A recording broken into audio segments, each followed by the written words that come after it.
A very good evening and thanks for clicking on to the Monday edition of Vogan's European Outlooks. It looks as if we are going to start to wave goodbye to summer and say a big hello to autumn.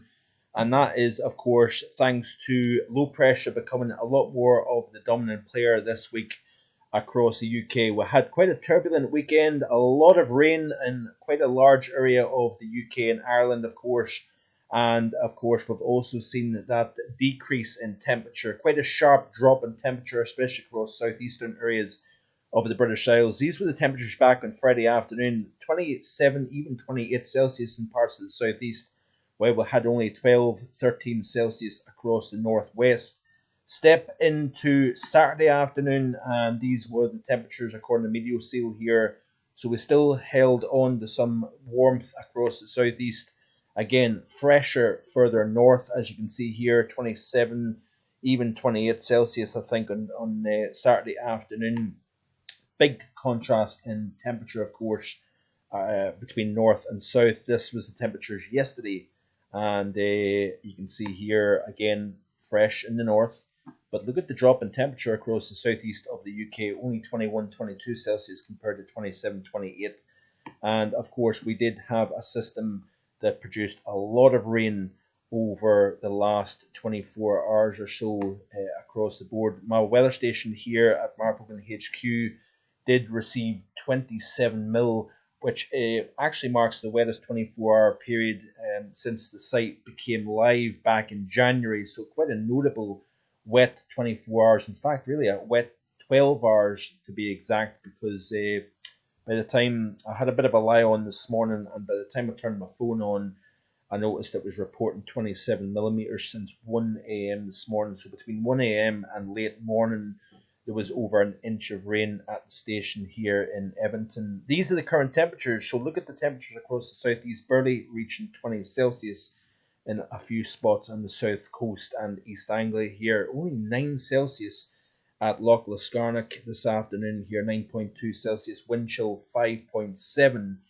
And yeah, we are starting to go through the gears and really see autumn crank as we go through the next week or so here. So this work week, we'll see some areas, especially upslope areas of England, Wales, Western Scotland, parts of Ireland and Northern Ireland as well, could see locally 200 millimeters of rain over the next 48 to 72 hours.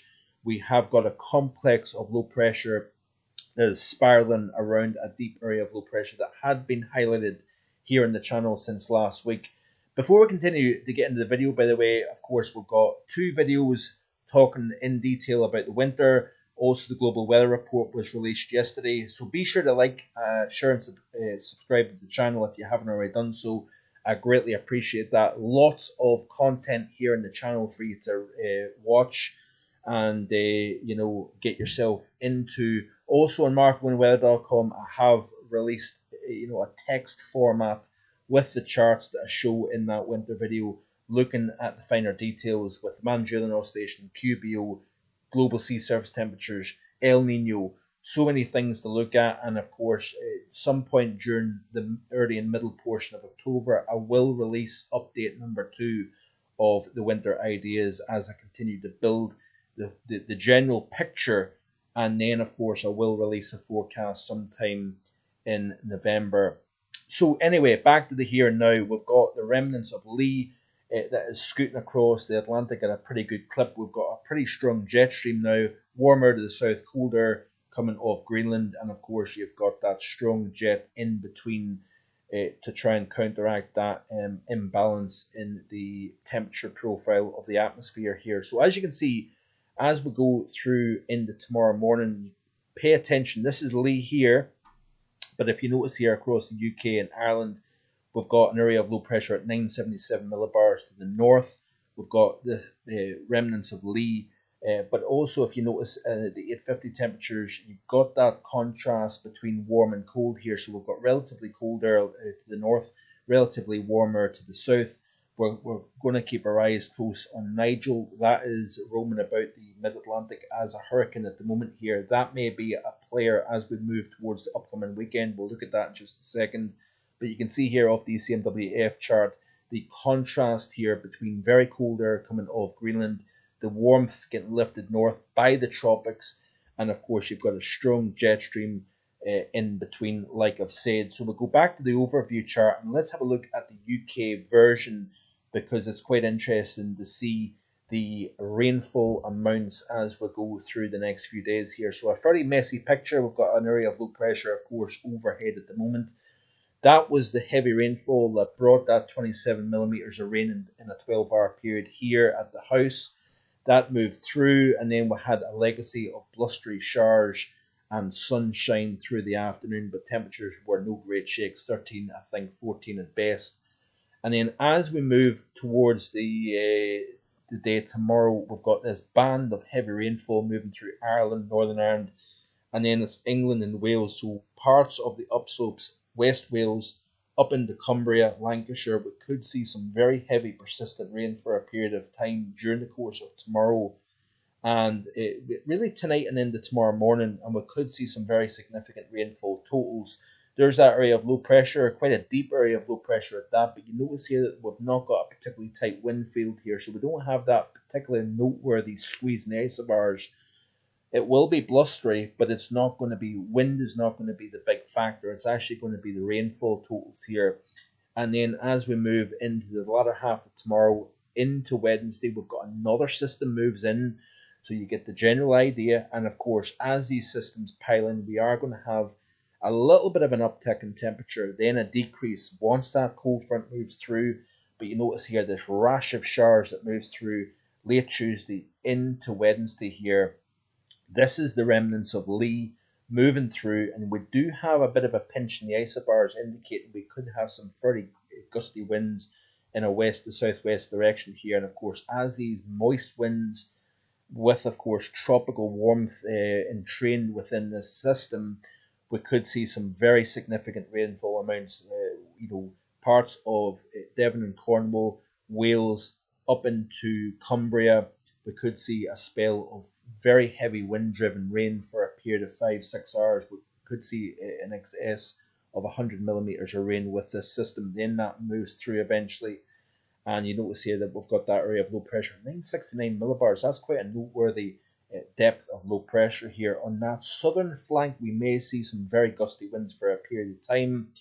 And then you can see here more moisture getting wrapped around that circulation here. This is, of course, by early Thursday morning. Now, as we move towards this period, we are entraining some fairly cold air from the north here, wrapping around that circulation. Again, if we go back to the 850 temperatures, you can see here that colder air present as it gets wrapped around that system and over the UK and Ireland here.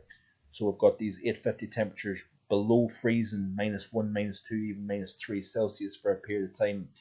Now, what's interesting about this particular time frame is we're going to start to see the isobars open up. We've actually got an area of high pressure briefly moves in with the presence of that cold air, so we could have the coldest morning of the autumn so far by the time we reach the early hours of Saturday morning. Clear skies, light winds, and cooler aloft. Could see temperatures quite widely down at or slightly below the freezing mark, and locally we may see 3 or 4 below freezing in some of those sheltered glens. So Saturday morning looks as if it's going to be a fairly chilly morning. Now, we already have seen some cold mornings up here across the north with clear skies and light winds in shelter. So it's not, it's not particularly new, but it will be fresher across, a broader area of the UK. And of course, temperatures have remained fairly mild across southern areas of the British Isles up until now. So you can see here that high pressure, of course, is present according to the ECMWF. We also have that seen on the GFS model as well. And then, of course, as we move towards the weekend, we've got building high pressure. If we go back to the bigger view here, you can see the picture in a better way here. So if we skip out to the end of Friday, the remnants of now Nigel is getting entrained within this area of low pressure across the North Atlantic. So these two merge together to create a larger and deeper center of low pressure. There's that bump in the isobars with high pressure to start the early portion of Saturday morning. So there's that cold, frosty start potentially across, not just across the north. We may actually see some pretty low single figures all the way into England and Wales. So it could be for the UK as a whole, the coldest morning of the season so far. Of course, autumn is still relatively new, but it's going to be a shock to the system considering what we did have during the first 10 to 15 days of September. So you can see here, we start to see the conditions going downhill as high pressure builds over into the east of the UK. That then means that this area of low pressure, while it deepens to the west of the UK and Ireland, is not going to go barreling its way across the British Isles, thanks in part to that area of high pressure to its east that then kind of deflects it, pushes it back, means that we don't see that system moving kind of from an east to west direction, which is a bit of a godsend actually, because look at the center of this low pressure. It deepens into the 950s, mid 950s in millibars. That is a very deep area of low pressure, by the way, by September standards. But of course, as you've got energy bundling within the atmosphere and you've got that warmth, so you've got that added fuel of the tropics, that is what's allowing this system to deepen. And also one of the contributing factors to this deepening is the presence of that high pressure over the continent here. So the air mass is kind of forced to bundle, and therefore it kind of concentrates all its energy into this system, which means that the central pressure drops all the further here. But it will bring a spell of heavy persistent rain yet again, so that's probably system 3 or 4 of this week. By the time we reach later Saturday and into Sunday here, it could turn out to be quite a miserable night. Saturday into Sunday, increasing winds from the southwest. There's that frontal system, so a spell of heavy wind-driven rain later Saturday into Sunday. So if you're out and about, maybe wanting to have a night out, for example, it could be quite a nasty night, certainly according to this latest run of the ECMWF. So that's something to keep in mind for the upcoming weekend here. But thankfully, that 955 millibar low is not going to be barreling its way across the board, but it will have its associated cold front. Of course, by this stage, it's fully cold core. It's lost its tropical characteristics, but we do still have tropical property within the system that is going to help drive a deep center of low pressure here. So its cold front will bring a spell of heavy rain and gusty winds from a southwesterly direction during Saturday night, into Sunday morning. And you notice here that eventually it then kind of gets picked up by the jet stream and then gets carried into Scandinavia here. All the while we're starting to see heights rising, if you notice that, out of the continent and extending its way into the British Isles. So do we have a window of better weather into the early portion of next week? Long way off, of course, so only time will tell here. Certainly looking at wind speeds here, according to the ECMWF, it is going to be a fairly windy week overall. So this is into the early hours of Tuesday. We've got that area of low pressure, a fairly deep centre, as explained already. Then we've got that system, that body of heavy rainfall that will spread its way across Ireland, Northern Ireland, and England and Wales. That's going to be the focal point of the heavy persistent rain showers more across Scotland. But you notice here these brisk winds here at 102 kilometers per hour. The focus of that strongest wind, of course, on the southwest flank of the centre of low pressure across the south coast and west coast of Ireland here, up through the Irish Sea, so northwest Wales, up into northwest England, southwest Scotland. We could see some gale force winds for a period of time, even western Scotland here.